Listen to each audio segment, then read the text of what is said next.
nome de Jesus nós oramos e pedimos. In Jesus' name we pray. Amém, Senhor. Amen. Simultaneous translation will start now. If you need any assistance, please raise your hand.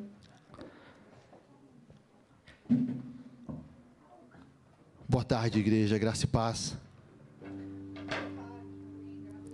Graças a Deus, tem uma pessoa dentro da igreja. Que Deus te abençoe, minha irmã. Glória a Deus.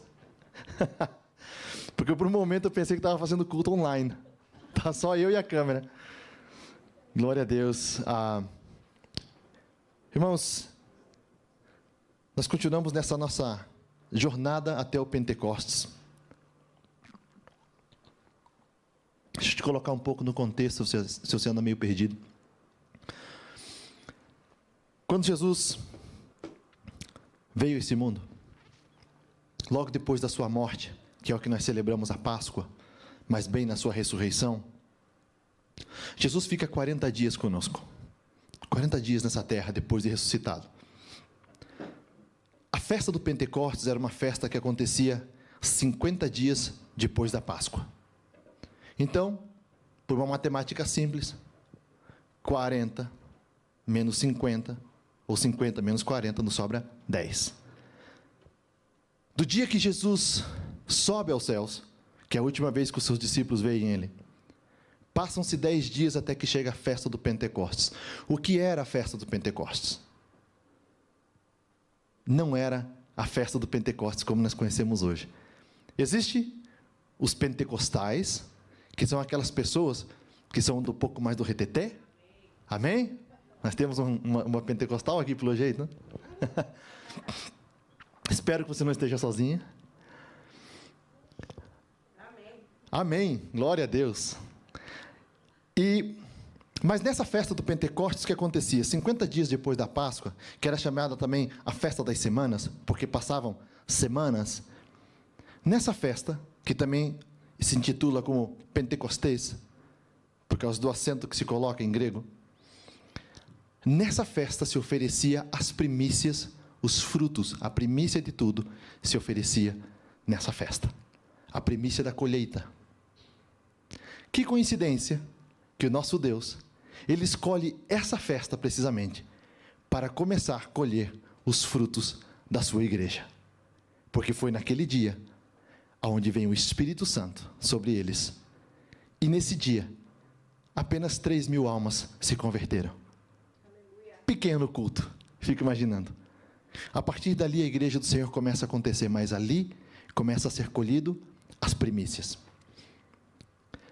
Nós, depois que terminamos a Páscoa, agora no mês de abril, nós começamos a fazer uma série de pregações que nos levam a ver tudo isso, a olhar e nos preparar para a festa do Pentecostes. Não que nós vamos celebrar o Pentecostes aqui, com as primícias e tudo mais, mas para que a gente possa ser conduzido, e assim olhar para o Espírito Santo, como alguém realmente importante como Ele é. Porque, como eu disse na primeira pregação, muitas vezes parece que nós colocamos o Espírito Santo como um sobressalente, um spare, né? Uma coisa do lado, menosprezando, de certa forma, tudo aquilo, porque nós confiamos no poder do Pai, confiamos no poder do Filho, e o Espírito Santo, Ele é só um que veio para nos ajudar aqui, só quando eu preciso, qualquer coisa. Mas quantos de nós, não levante a mão, quantos de nós aqui oramos, às vezes, diretamente ao Espírito Santo? Falamos diretamente com Ele. Se você pega as Escrituras, você vai ver uma série de passagens, sobretudo no Novo Testamento, onde a presença do Espírito Santo ela é fundamental. No Espírito, nós vamos acompanhar e a gente consegue ver que o Espírito Santo nos ajuda em todas as coisas, inclusive naquela que você pensa que você sabe fazer, e nós não sabemos, que é orar. Uma coisa tão simples que é orar. A palavra do Senhor diz que nós não sabemos orar como convém.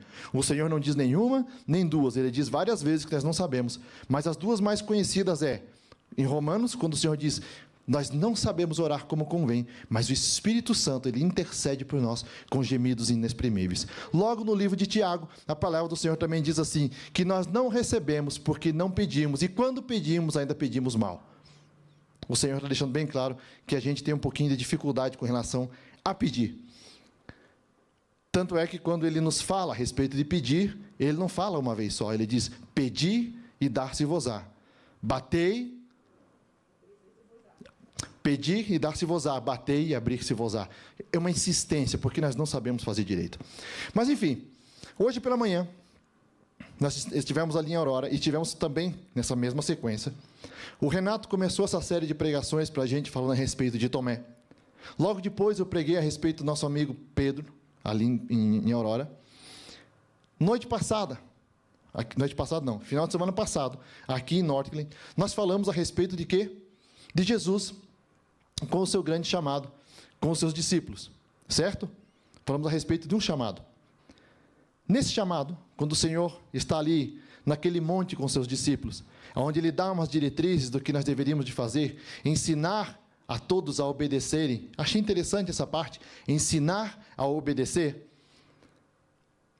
Quando o Senhor está naquele momento, Ele nos conduz para a pregação que foi pregada hoje de manhã cedo, para algo que nós não gostamos de fazer, que é esperar. Do dia que o Senhor é assunto aos céus, do dia que ele vai aos céus, a partir daquele momento, até o dia do Pentecostes, como eu falei antes, passaram-se 10 dias. 10 dias, que é muito tempo para quem não sabe. Eu quero que você imagine por um momento algo que você está esperando. Criar uma expectativa, esperar por algo. Nós sabemos agora, porque a palavra do Senhor nos diz isso, que foram 10 dias. Eles não sabiam. A palavra do Senhor diz, o Senhor diz assim para eles: vão, fiquem em Jerusalém, até que do alto vocês sejam revestidos de poder. Pronto. Agora esses homens saem, e eles começam a orar. Nós, muitas vezes, oramos 1 dia, 2 dias, 3 dias. Temos um grupo de intercessão, que às vezes nós temos bastante gente, às vezes nós temos pouca gente. Eu sei que nós temos tarefas, mas eu quero dizer, quando nós estamos buscando algo, nós não somos constantes. Por quê? Porque nós não gostamos de esperar. Hoje de manhã cedo a gente falou bastante a respeito disso. Esperar no Senhor. A importância de nós esperarmos. Eu repito novamente, esperar com paciência no Senhor. Esperei com paciência no Senhor, e Ele se inclinou para mim e ouviu o meu clamor. Esperar no Senhor. Esperar no Senhor não é ficar parado. Esperar no Senhor não é ficar numa posição inativa. Nós temos que esperar no Senhor de maneira ativa, não de maneira passiva. Simplesmente olhando e esperando. Ok, se eu tenho que esperar, então não preciso fazer nada. Não se trata disso. Esperar em Deus é confiar que se as coisas ainda não aconteceram, é porque não chegou o tempo, ou é porque nós não estamos preparados para isso. A primeira, nós podemos encontrar base nisso, lá em Eclesiastes capítulo 3, quando a palavra do Senhor diz que existe um tempo para todas as coisas debaixo do céu. Há um tempo estabelecido. A segunda, pode ser que seja um problema conosco. E geralmente, desculpa te falar, desculpa te informar, mas geralmente é. Geralmente o grande problema está conosco. Por quê? Porque nós não estamos preparados para receber algo, mas nós continuamos pedindo e ficamos indignados porque nós não recebemos. Eu dei alguns exemplos hoje de manhã cedo, falamos a respeito de Abraão. Abraão que não soube esperar e ainda quis dar um jeitinho para poder arrumar as coisas. E esse é o grande problema. Quando nós tentamos dar um jeito nas coisas, nós criamos Ismaéis. Quando nós esperamos no Senhor, nós temos concretização de promessa, que são Isaques. Essa é a diferença. Mas quão difícil é esperar. E quando eu falo em esperar, irmãos, é em qualquer área da vida. Talvez você pode pensar e dizer assim: mas pastor, aquilo que eu estou pedindo, aquilo que eu estou colocando é algo bom. Eu não estou nem pedindo para o meu próprio favor, para o meu próprio interesse. Eu também não. Creia-me, eu tenho uma lista de coisas que eu tenho apresentado para Deus que nem sequer me envolve a igreja. Envolve vocês, envolve a vida de vocês e a vida das pessoas que estão por vir, mas elas não se concretizaram ainda. Pode ser que eu ainda não é o tempo para mim, não é o tempo para a nossa igreja. Eu sei que elas vão acontecer, mas ainda não é o tempo. Por quê? Porque nós não estamos preparados. José, quando ele é levado ao Egito, por que homem que esperou mais tempo? Por que pessoa que passou por mais dificuldade? Mas enquanto ele estava ali, o caráter dele estava sendo forjado, para que quando chegasse o momento, o Senhor tivesse o controle de todas as coisas, e ele pudesse suportar a pressão daquilo que estava por vir.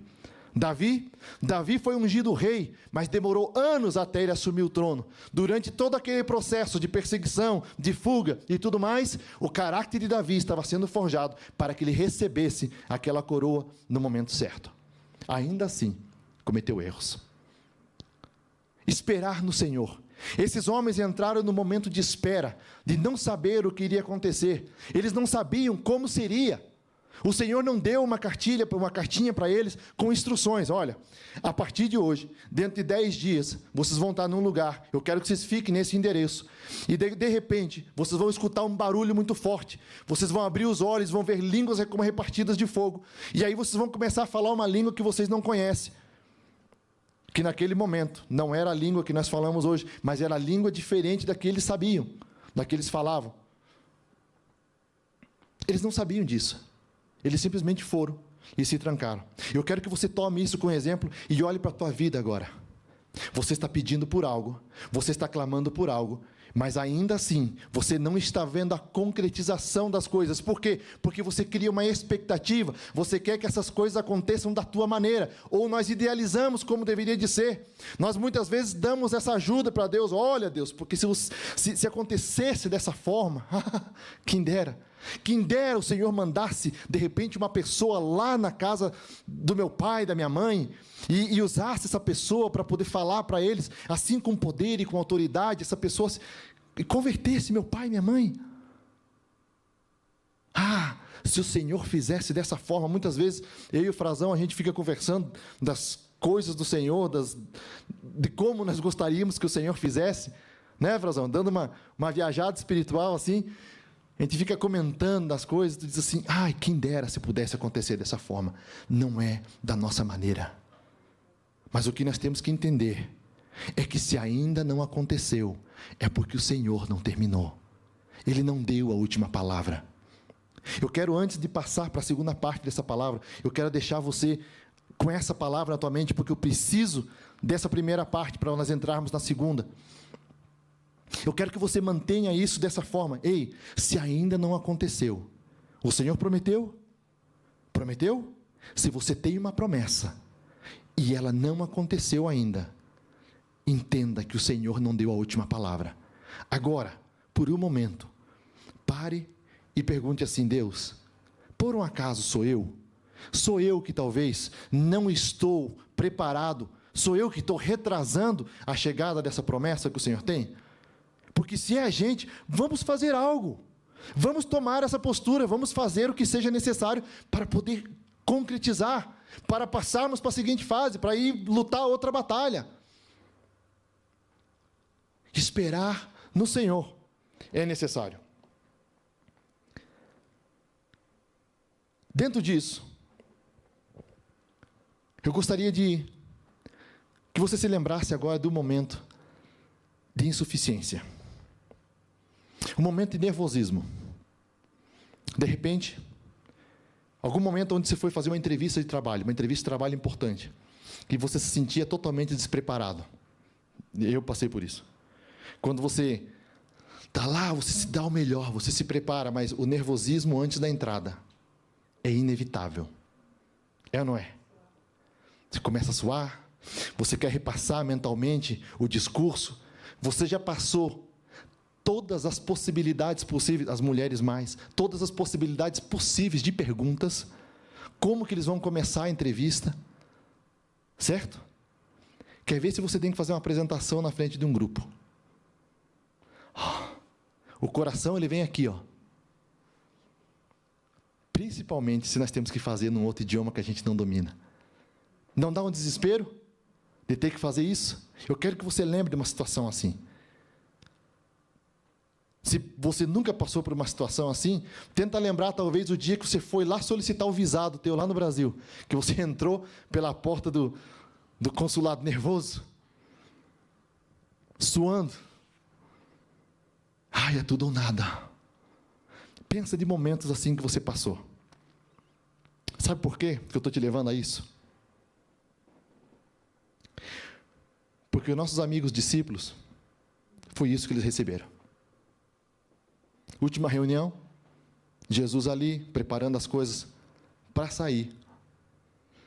E o Senhor diz para eles assim: gente, é o seguinte, eu preciso que vocês vão e anunciem as boas novas, que vocês ensinem as pessoas a obedecerem os meus mandamentos.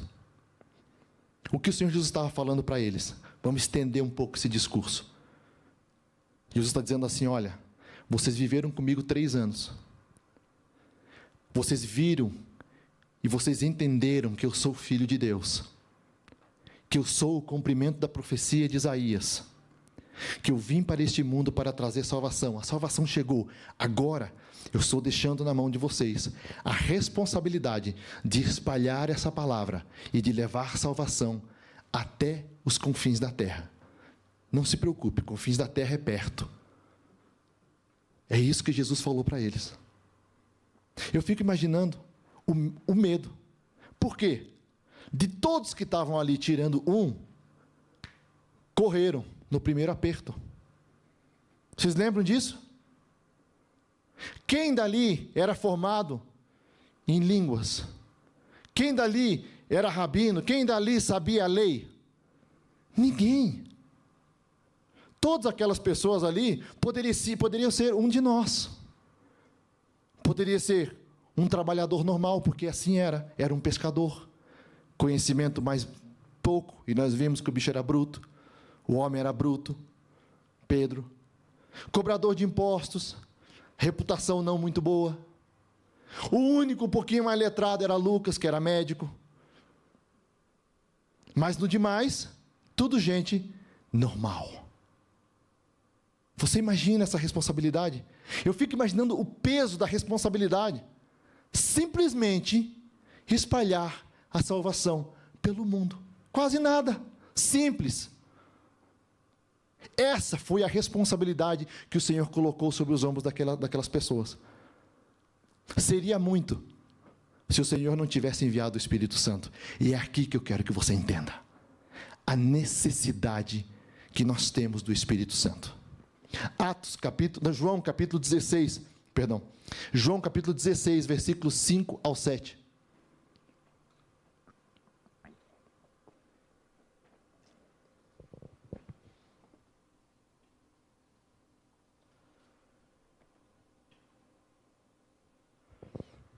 A palavra diz assim: agora vou para aquele que me enviou, para o Pai.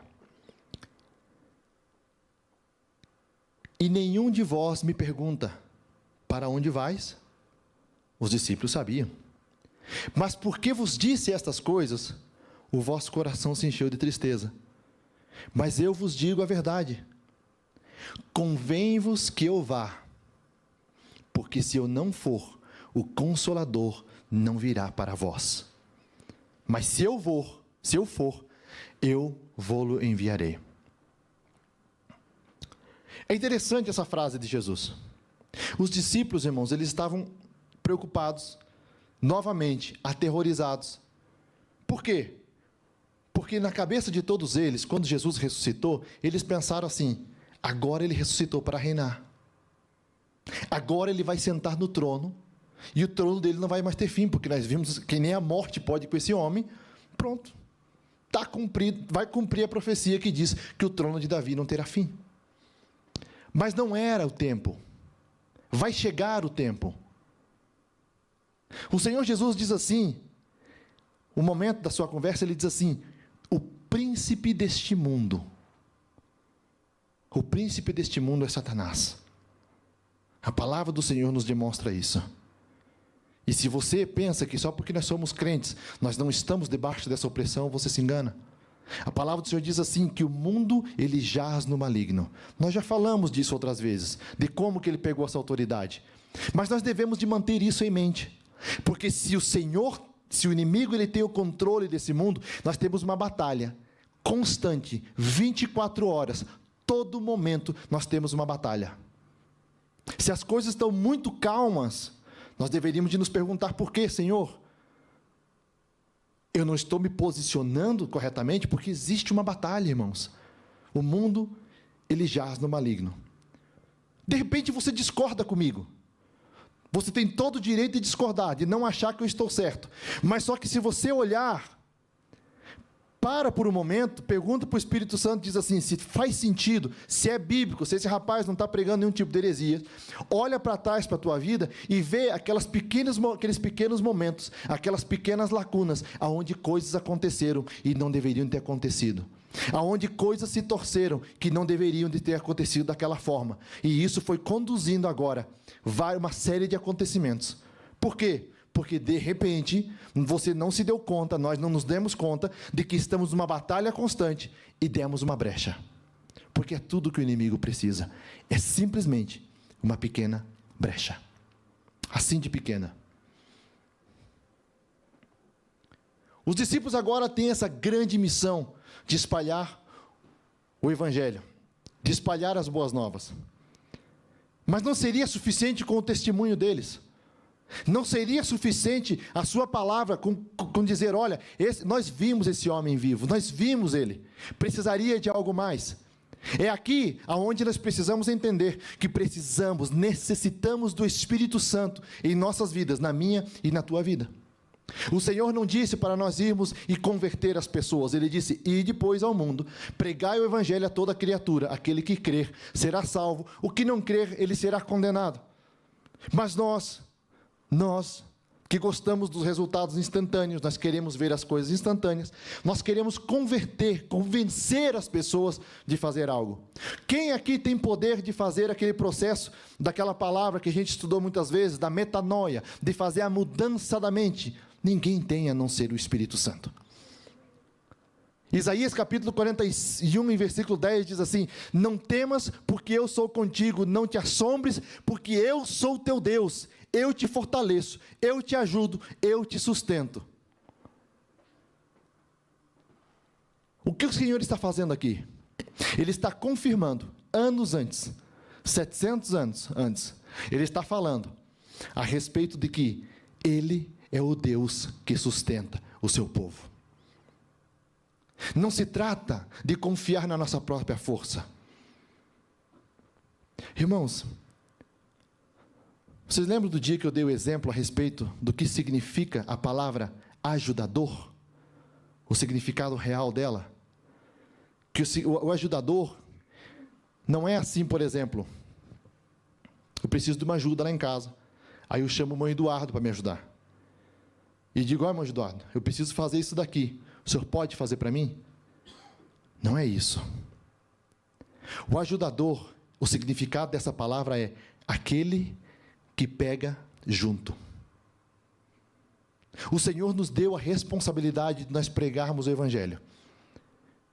E Ele também nos deu o Consolador, o Ajudador, o Espírito Santo, que é aquele que vai pegar juntamente conosco e nos ajudar a fazer essa tarefa.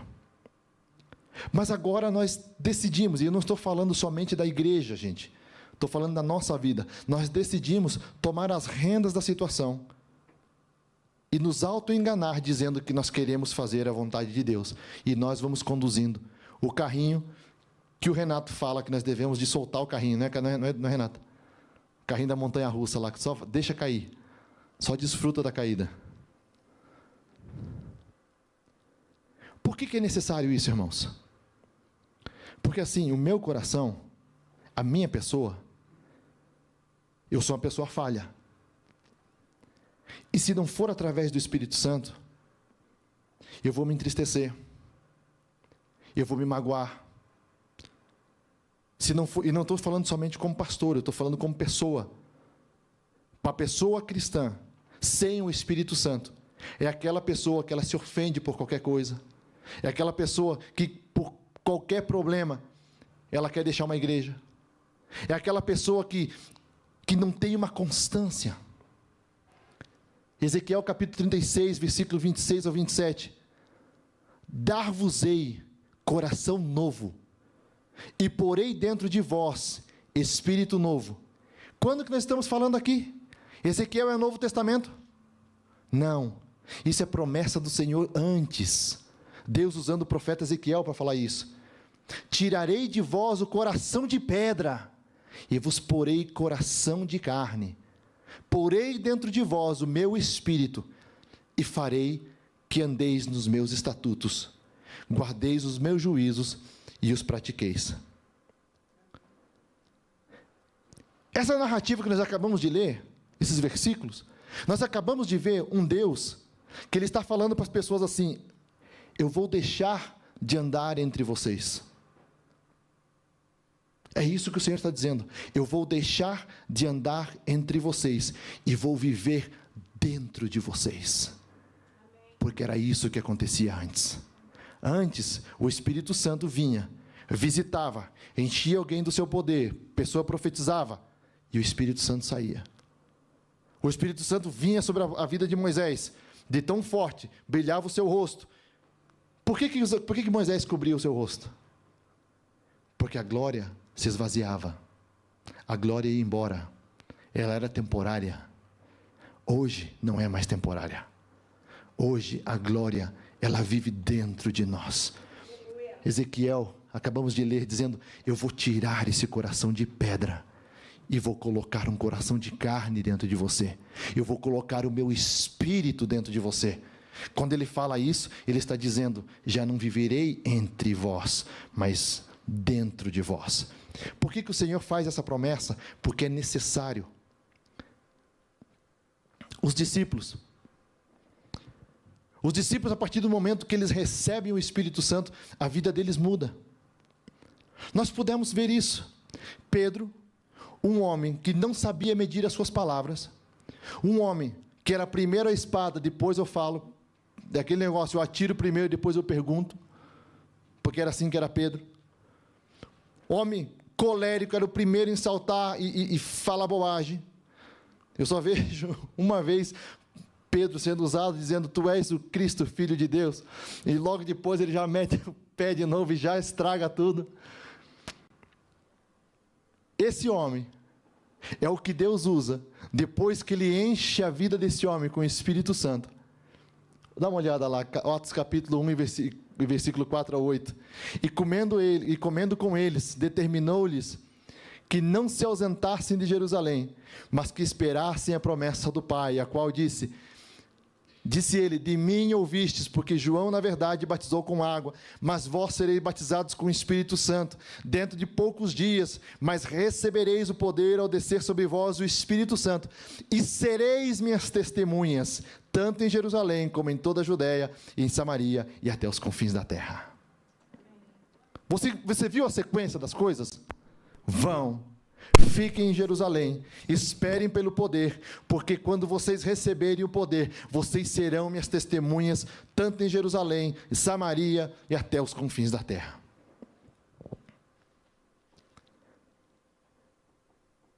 A missão que Jesus deu para eles era muito grande, mas ao mesmo tempo, o Senhor não deixou eles desamparados.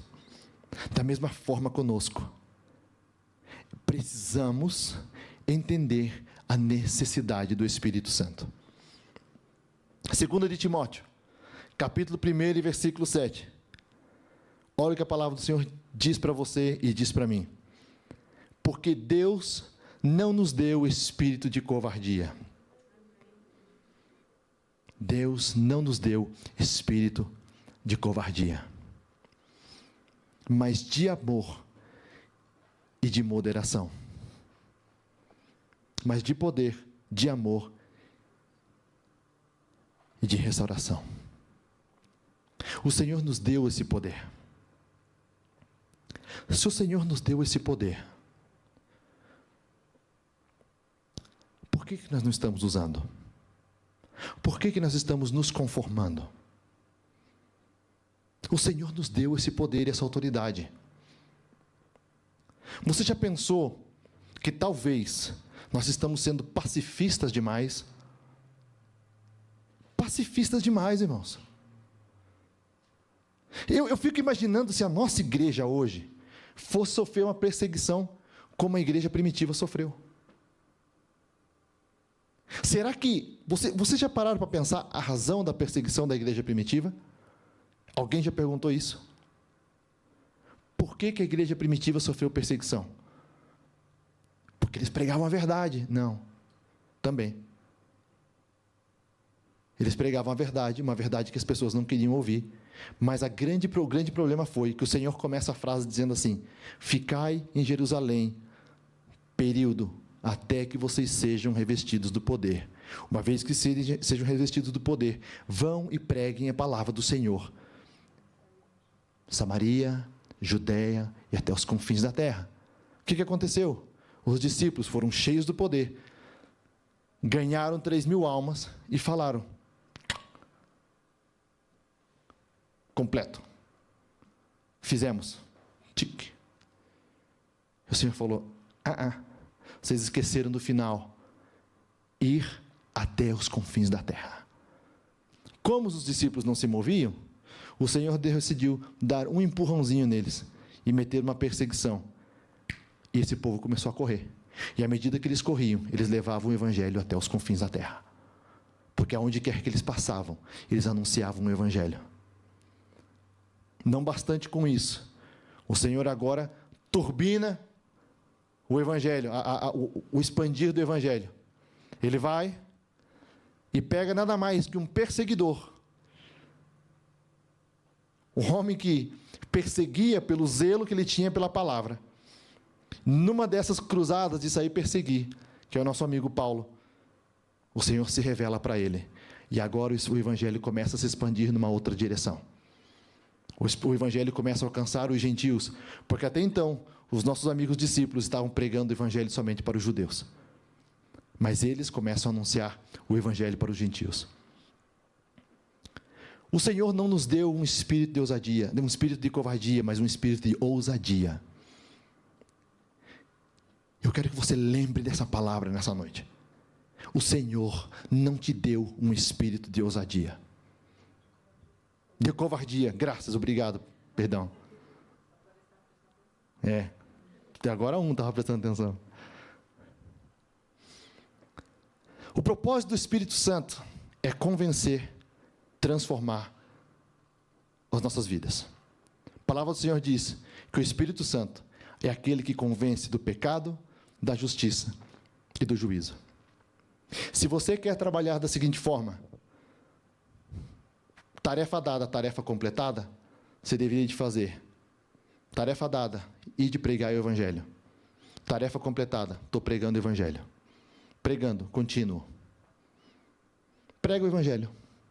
Prega o evangelho. Não se preocupe se as pessoas vão se converter ou não. Porque o teu trabalho não é convencer. O teu trabalho é simplesmente pregar. O Espírito Santo é aquele que nos convence. Porque a palavra diz assim, o Senhor diz em João 16, ele diz assim: quando ele vier, Jesus falando do Espírito Santo, ele convencerá o mundo do pecado, da justiça e do juízo. Do pecado, porque não creem em mim. Da justiça, porque eu vou para o Pai, e não me vereis mais. E do juízo, porque o príncipe deste mundo já está julgado. Irmãos, olha para o que Jesus acabava de dizer. O príncipe deste mundo, ele já está julgado. Ele já está sentenciado. Ele já tem uma sentença, ele sabe. Ele é uma pessoa que desde a fundação do mundo, diz a palavra, o inferno foi preparado para quem? Para ele e para os seus anjos, para ninguém de nós. Os que vão para o inferno, as pessoas que vão para o inferno vão demitido. Não é que foram convidados, o Senhor preparou e desenhou o inferno para o diabo e para os seus anjos. A palavra do Senhor acaba de nos dizer que o príncipe deste mundo, ele já está sentenciado. Se ele já perdeu, o que ele está tentando fazer? Ele está tentando levar o máximo de pessoas que ele pode juntamente com ele. E se nós permitirmos isso, nós estamos falhando com o evangelho. Nós estamos falhando com a missão que Jesus deixou para nós. Então eu te convido nessa noite a tomar posse da palavra de 2 Timóteo capítulo 1 e versículo 7, que o Senhor te ungiu com o espírito de ousadia e não com o espírito de temor. E começa, meus irmãos, a lutar essas batalhas. Acabamos de comentar ali com o Frazão, nós temos tantas batalhas abertas dentro da igreja agora mesmo, uma igreja pequena como a nossa, tantas frentes abertas, tantas coisas, e todas essas coisas começaram a acontecer depois que nós começamos a clamar a Deus. Depois que a igreja começou a clamar pela presença do Espírito Santo, todas essas coisas começaram a acontecer. Nós, como cristãos, não podemos aceitar perder batalhas. Nós não podemos aceitar. Você não pode aceitar perder batalhas dentro da tua casa. E eu não estou falando da esposa que tem que ganhar a batalha em cima do marido. Não, isso não é de Deus. Eu estou falando de nós não aceitarmos batalhas perdidas em nenhuma frente. Não podemos aceitar dentro da nossa família, não podemos aceitar dentro da nossa igreja, não podemos aceitar de pessoas que estão perto de nós, não podemos aceitar de pessoas que o Senhor traz até perto de nós. Nós devemos de enfrentar essas batalhas com um espírito de ousadia, crendo que o poder não está em mim, o poder não está em você, mas em nome de Jesus, você vai e começa a lutar essas batalhas. Mas pastor, no começo você falou que eu tenho que esperar. Sim, você tem que esperar no Senhor a realização, mas não pode aceitar a derrota. Você não pode olhar para a situação e só porque ela não está indo de acordo com o que você gostaria que fosse, dar a batalha por perdida. Não. Enquanto o Senhor não fizer, nós continuamos clamando. Não é isso que nós acabamos de falar a respeito do Charles? Enquanto o Senhor não fizer, nós continuamos clamando, porque essa é a nossa função.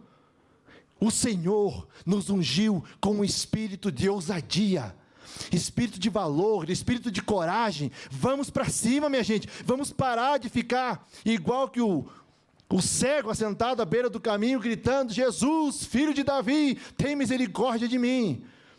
Não, meus irmãos, vamos levantar e vamos para cima. Enquanto nós não vemos a realização das coisas, vamos continuar clamando e repreendendo em nome de Jesus.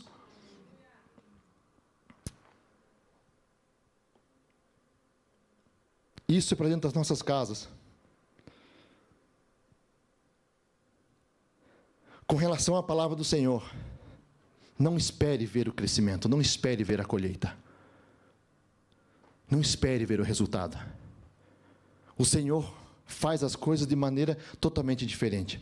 Através do Espírito Santo, nós vamos ter diferentes dons. Ele vai entregar diferentes dons para cada um de nós. Para um ele vai entregar mais, para outro ele vai entregar menos, mas para todos ele entregou dons para todos e cada um de nós. Agora, não é porque, de repente, você acha assim: parece que aquele irmão, ele é mais ousado. Não, simplesmente daquele ele é mais cobrado. Porque isso que a palavra do Senhor diz: aquele que mais lhe é dado, mais lhe será cobrado. Agora, dentro do que você tem, você fazendo parte de um corpo, você tem uma participação. E não é porque você acha que você não é um membro, que de repente, igual que a cabeça que está para o lado de fora, a cabeça é Cristo. Certo? Mas só que os braços se movem, os braços pegam as coisas. Mas os pés, ninguém fica notando os pés mantém o corpo em pé. E move o corpo de um lado para o outro. Todas as partes do corpo, elas são necessárias. Não é por causa disso que você tem que pensar assim: mas eu não sou importante. Não, você é importante dentro da igreja, você é importante dentro da nossa igreja local, você é importante dentro da igreja de Cristo, você é uma parte fundamental desta igreja. Quando você sai, quando você não volta, dói, porque nós estamos todos conectados no mesmo corpo. Se você não está dentro da igreja, dói, nós sentimos ausência. Da mesma forma, quando a gente se corta no corpo.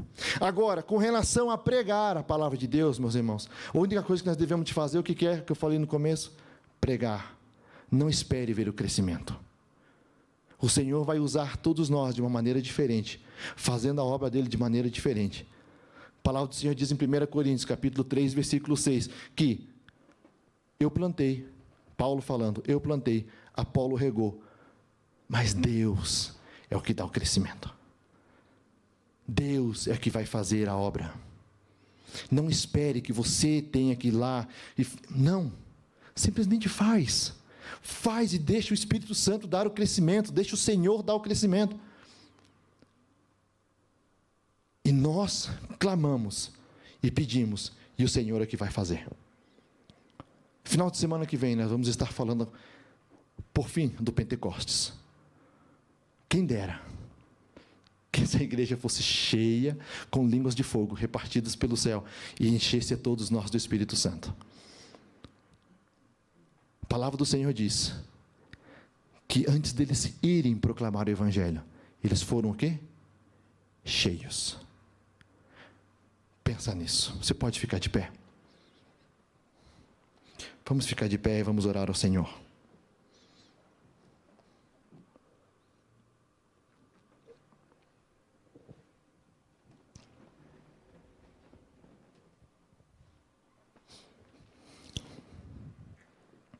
Senhor Deus, diante de Ti nós estamos para Te agradecer, Pai. Te agradecer pelo Teu amor, Te agradecer porque, como a Tua palavra disse, era necessário que Tu fosse ao céu e enviasse o Teu Santo Espírito sobre nós. Espírito Santo, nós precisamos de Ti a cada momento e a cada instante das nossas vidas. Nós temos Te deixado muitas vezes de lado, colocado Você numa margem, não deixado Você participar de maneira ativa em nossas vidas. Mas nessa noite, nessa tarde, eu gostaria de Te convidar, Espírito Santo. Se você puder fazer essa oração nesse instante, convide o Espírito Santo para ser parte permanente da tua vida. Eu quero te convidar, Espírito Santo, a ser parte permanente, todos os instantes, em cada decisão. Eu quero que você seja uma parte que toma o controle total da minha vida, toma o controle dos meus pensamentos. A Tua palavra, Deus, diz assim: o Espírito Santo levar a nossa mente cativa ao Teu querer, e é isso que nós queremos. Leva a minha mente cativa ao Teu querer. Não me deixa olhar para as coisas que vão me fazer desanimar. Não me deixa olhar para as coisas que vão me fazer desejar mais este mundo. Mas me ajuda a levantar os meus olhos para o monte, de onde me vem o socorro, porque o meu socorro, ele vem do Senhor. Deus, ajuda-nos, ó Senhor, a Te servir no nível que o Senhor quer que nós Te servamos. Nos ajuda, Deus, a ser tão apaixonadamente louco por Você, que nós queremos proclamar o Teu Evangelho aonde quer que a gente vá. Ajuda-nos, ó Deus, a manter essa palavra viva. E a única forma que nós temos é sendo cheios do Teu Espírito Santo. Enche as nossas vidas até transbordar. Enche as nossas vidas até não ficar nada daquilo que não Te agrada, mas que a Tua presença encha-nos na totalidade. Encha-nos, ó Deus, para que o Senhor possa nos usar. Encha-nos, ó Deus, para que todo vazio vá embora. Encha-nos, ó Deus, para que todo medo seja lançado fora. Encha-nos, ó Deus, para que toda dúvida vá embora. Encha-nos, ó Deus, para que toda incredulidade vá embora. Encha-nos, ó Deus, para que não haja espaço para o inimigo querer chegar.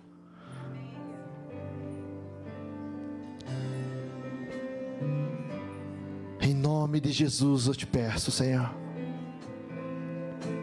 Em nome de Jesus.